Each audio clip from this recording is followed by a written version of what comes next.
महाराज सदियों से कमाई हुई इज्जत पल में खाक हो जाएगी। माँ ने कहा था हमारे कारण कोई भोजन नहीं छोड़ना चाहिए।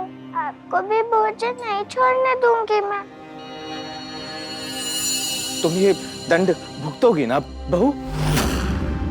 सिर पे ब्राह्मण अपमान के पाप का बोझ जो चढ़ेगा उससे तो हल्का ही होगा इस बोरी का बोझ। और याद रखो, ईश्वर तुम्हारे साथ है, वो तुम्हें शक्ति देगा। तुम्हारी दुर्बुद्धि सद्बुद्धि में बदल जाए, यही तो चाहती हो ना तुम भी? बढ़ो आगे बहू, करो अपने पाप का प्रायश्चित। एक बात अच्छे से समझ ले बेटा, विवाह के बाद हर लड़की को अपना सब कुछ छोड़कर अकेले ही जाना होता है। सब संस्कार अपनाने होते हैं ससुराल के। देख बंदिता, तू मेरी बहुत अच्छी बच्ची है, वैसे ही तुझे एक अच्छी बहू और अच्छी पत्नी बनना होगा।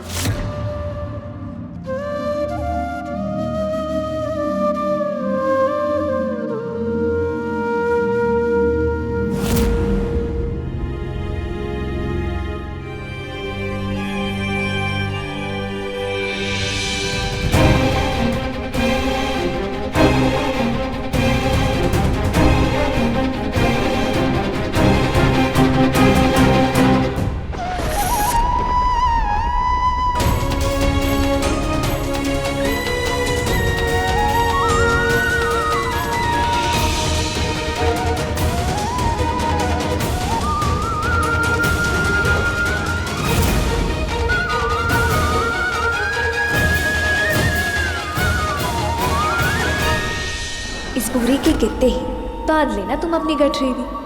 अब महापंडित के गुस्से की ज्वाला से कोई नहीं बचा पाएगा तुम्हें बंदिता। शाबाश मनी।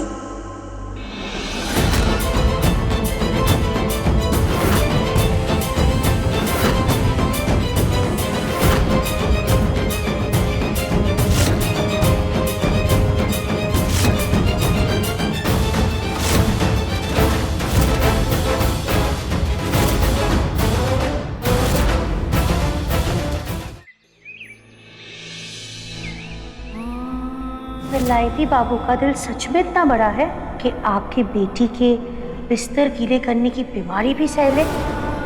उनके लिए तो बंदिता एक बहू की जगह समस्या ना बन जाएगी। ससुराल वाले समस्या अपने सर नहीं रखते, निकाल के फेंक देते हैं। हे दुर्गा माँ, मेरी बंदिता का ख्याल रखना। हे दुर्गा माँ, शक्ति देना हमारी बहू को कि वो अपने पाप का प्रायश्चित कर सके। मान रखना हमारा कि ब्राह्मण भोजन से न उठे, पाप का प्रायश्चित हो जाए और बुद्धिहीन को सबक मिल जाए। हमारा यही उद्देश्य था। और अब ये लड़की कभी भी दोबारा सपने में भी पुरुषों के वस्त्र पहनने का महापाप ये नहीं करेगी। ऐसा समझाया है आपकी बहू को मैंने कि पुरुषों की बराबरी तो दूर, पुरुषों के बारे में सोचने से भी डरेगी वो। स्त्री पुरुष के कपड़े पहने तो इसमें कौन सा पाप है? क्या अधर्म क्या है इसमें पंडित जी? और अगर बात सबक सिखाने की है तो सबक मुझे सिखाइए। बंदिता ने पुरुषों के कपड़े इसीलिए पहने क्योंकि मैंने उसे कहा था। अनिरुद्ध रोहित चौधरी ने कहा था उसे।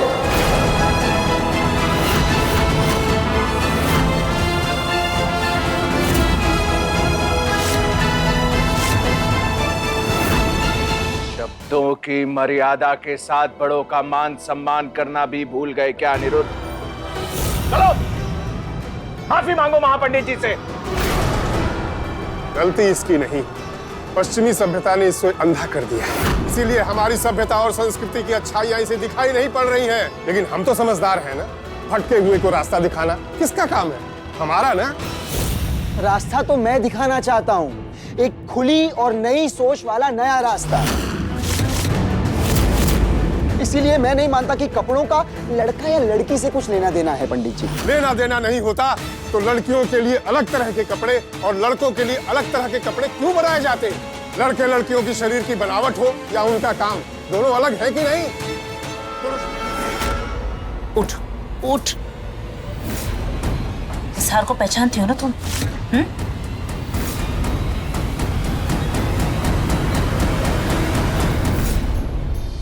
ये तो वही हार है ना जो ससुर जी ने आपको पहनाया था। तो ये हार मेरा हुआ ना, तो फिर ये चोरी कैसे हुई? बोलो, ये समझना नहीं है तुम्हें? मेरा ये हार तुम्हारी सुरमनी सासू माँ के पास कैसे गया? छीना है उसने ये हार मुझसे, वैसे ही जैसे उसने मुझसे मेरा बेटा छीन लिया। लेकिन तुम क्या करोगी ये सब समझकर? तुम इस समय बस ये हार लो और बेच दो।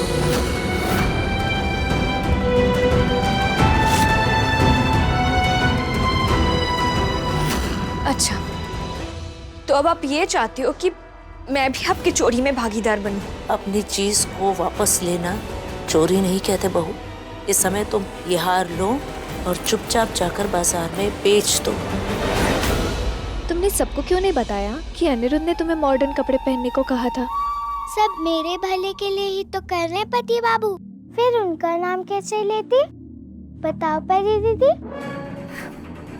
एक आदर्श पत्नी की तरह कितना सोचती हो ना तुम अनिरुद्ध के बारे में, पर क्या वो तुम्हारे बारे में भी इतना सोचता है? उल्टा मुझे तो लगता है वो तुम्हारी परेशानियां और बढ़ा रहा है। रसगुल्ला खाने से कोई किसी को मना करता है क्या?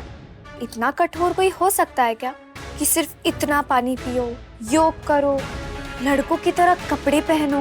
कोई छोटे बच्चे के साथ ऐसा बर्ताव करता है क्या? न जाने अनिरुद्ध तुम्हारे साथ इतना पत्थर दिल क्यों है? 5 बकरियां नहीं तो कम से कम 1 बकरी भी उसे लाकर दे दो, ताकि तुम्हारा और सौरभ का रिश्ता बच जाए। पर 5 बकरियां तो आप चाहते थे ना? मुझे सिर्फ मेरे बेटे की और बहू की खुशी चाहिए। आज तक मैंने जो भी कहा, जो भी किया, खुद से नहीं, मुझसे उस औरत ने करवाया है। तुम्हारी सुरमनी सासू माँ ने। बस यही समझ लो कि मैं उसके हाथों की एक कठपुतली हूँ। अगर मेरा कहा ना माना तो रह पाओगी इस घर में? ये ले, खाना। जब तक दहेज की 5 बकरियां नहीं मिलेगी, तब तक इसी तरह मिमियाती रहेगी पूरे घर में बकरी की तरह।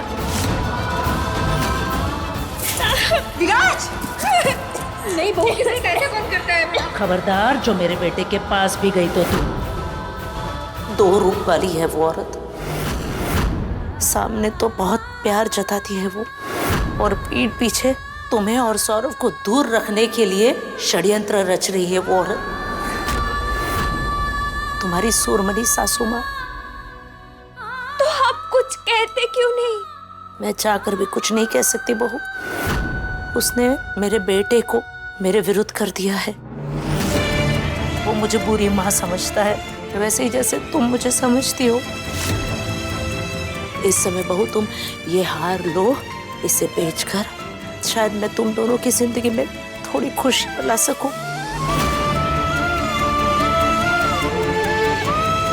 मैंने आपको मन ही मन में बहुत गुस्सा है कि एक माँ इतनी बुरी कैसे हो सकती है, और मैं कितनी गलत थी। मुझे माफ कर दीजिए।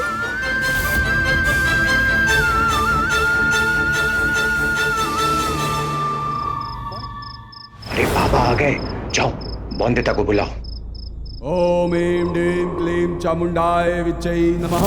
ओम ऐं ह्रीं क्लीं चामुंडाय विच्चै नमः। ओम ऐं ह्रीं क्लीं चामुंडाय विच्चै नमः। यहाँ पे क्यों लाए हैं भारी बाबू? बिहारी। हाँ हाँ भारी बाबू। जानते नहीं काका ससुर जी ने मना किया है यहाँ वहाँ जाने से। मैंने ही इसे बोला है तुम्हें यहाँ लाने के लिए। चलो इधर आओ, वहाँ दुर्गा माँ के सामने बैठो। ओम ऐं ह्रीं क्लीं चामुंडाय विच्चै नमः। ओम ऐं ह्रीं क्लीं चामुंडाय विच्चै नमः।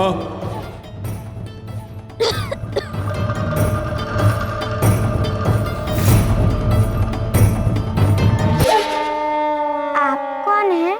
ये तांत्रिक हैं, काल कपाल वाले बाबा। काले बाल वाले बाबा? काल कपाल वाले बाबा। वही तो, काले बाल वाले बाबा। काल कपाल वाले बाबा। जाने भी दीजिए ना बड़े मालिक, बहुरानी जी के मुख से सही नाम निकलवाना बहुत भारी काम है। अब इन्हें सिखाओ बारी। मालिक बिहारी। एक शब्द भी नहीं। जाओ बाहर जाके खड़े हो और पहरा दो। बहू, जैसा ये कहते हैं ना वैसा वैसा करती जाओ।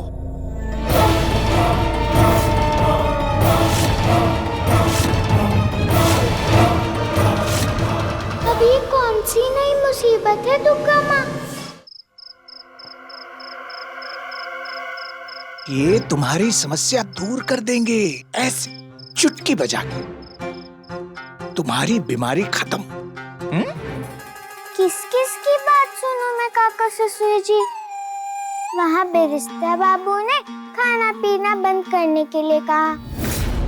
ये रसगुल्ले, लड्डू, नमकीन सब कुछ बंद। तो आपने मंदिर और रसोई में जाने के लिए मना किया। ये लड़की जहाँ जहाँ गई है सब शुद्ध करो। वो योग करवाते हैं, अब टोटका ताबीज पहनाते हैं। पति बाबू चिकित्सक के पास जाने के लिए कहते हैं, तो आप काले बाल वाले बाबा के पास लाते हैं। सारे प्रयोग अलग अलग क्यों कर रहे हैं आप सब? बाबा को शोर पसंद नहीं है। ओम ईम डीम क्लीम चामुंडाय विच्चै नमः। अरे खुद ही शोर नहीं कर रहे हैं ये। चामुंडाय विच्चै नमः।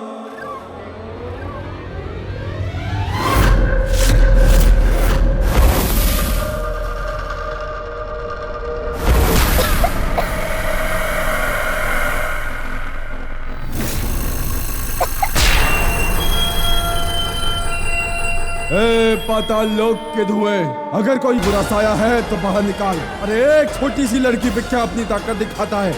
हाँ, मुझसे लड़।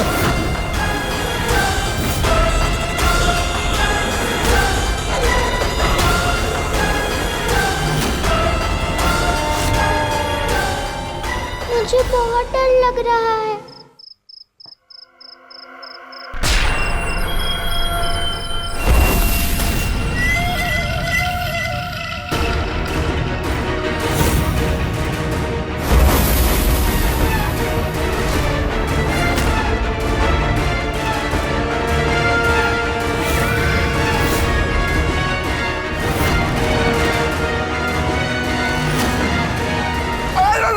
जाइए बड़े मालिक, रुक जाइए। आपके हाथ जोड़ रहे हैं, पांव पड़ रहे हैं मालिक आपके। उधर बड़े मालिक ध्यान कर रहे हैं। उन्होंने साफ साफ मना किया है कि कोई भी विघ्न न उत्पन्न करे उनके काम में। काम में? मतलब ध्यान में, ध्यान में।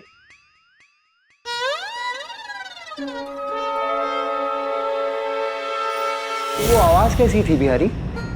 वो आवाज, वो नारियल फोड़ा था ना, उसकी आवाज थी। नारियल फूटने की आवाज? हाँ, नारियल की आवाज।